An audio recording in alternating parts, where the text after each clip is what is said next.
পক্ষ থেকে 3 দফা দাবি। আমাদের প্রথম দাবি, মাহাদি ও শরীফকে নিঃশর্ত মুক্তি দিতে হবে এবং ওমর ফারুক সহ সকল হেনস্থাকারী পুলিশ ও প্রশাসনের কর্মকর্তাদের বিরুদ্ধে তদন্ত কমিটি গঠনপূর্বক শাস্তিমূলক ব্যবস্থা গ্রহণ করতে হবে। আমাদের দ্বিতীয় দফা হলো, জুলাই গণঅভ্যুত্থানে অংশগ্রহণকারী ছাত্র শ্রমিক জনতার 1 জুলাই থেকে 8 আগস্ট পর্যন্ত পরিচালিত সকল কর্মকাণ্ডের জন্য দায় মুক্তি প্রদান করে অবিলম্বে রাষ্ট্রপতির মাধ্যমে অধ্যাদেশ জারি করতে হবে।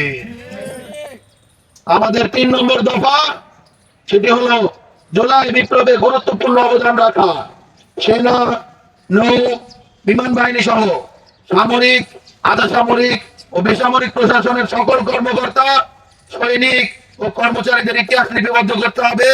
তাদেরকে সম্মাননা, স্বীকৃতি ও আইনি সুরক্ষা নিশ্চিত করতে হবে। কর্মক্ষেত্রে তাদের যাতে হয়রানি বন্ধ করা হয় তার জন্য একটি স্থায়ী কমিশন গঠন করতে হবে এবং 2009 সালের 25 ফেব্রুয়ারি থেকে ফ্যাসিবাদের রোশন হয়ে পড়ে সশস্ত্র বাহিনীতে পদোন্নতি বঞ্চিত যে অফিসাররা রয়েছে, দ্রুত তাদের পদোন্নতি এবং গুরুত্বপূর্ণ সংবেদনশীল পদে তাদেরকে পদায়ন করতে হবে। আমরা দফাগুলো আরো একবার পড়ছি। মাহাদি ও শরীফকে নিঃশর্ত মুক্তি দিতে হবে। ওমর ফারুক সহ হেনস্থাকারী পুলিশ ও প্রশাসনের কর্মকর্তাদের বিরুদ্ধে তদন্ত কমিটি গঠনপূর্বক শাস্তিমূলক ব্যবস্থা গ্রহণ করতে হবে।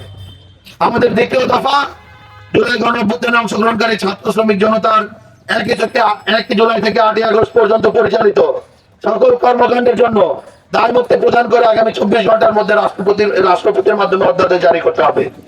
আমাদের তৃতীয় দফা, জুলাই বিপ্লবে গুরুত্বপূর্ণ অবদান রাখা সেনা, নৌ, বিমান বাহিনী সহ সামরিক, আধা সামরিক ও বেসামরিক প্রশাসনের সকল কর্মকর্তা, সৈনিক, কর্মচারীদের ইতিহাস লিপিবদ্ধ করে তাদের সম্মাননা, স্বীকৃতি, আইনি সুরক্ষা নিশ্চিত করতে হবে।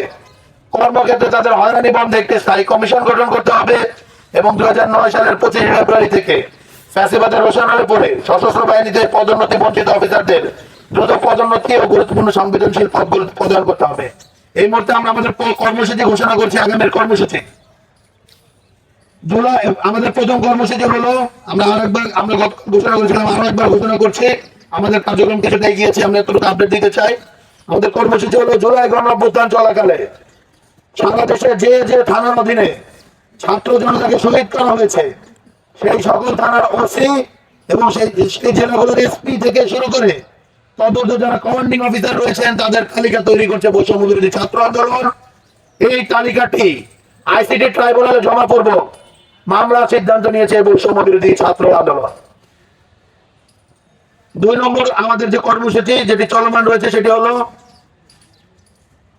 ইন্ডিমনিটি অর্ডিন্যান্স রাষ্ট্রপতি কর্তৃক জারি নিশ্চিতে আইন উপদেষ্টা এবং স্বরাষ্ট্র উপদেষ্টার সাথে মত বিনিময় করবে বৈষম্য বিরোধী ছাত্র আন্দোলন।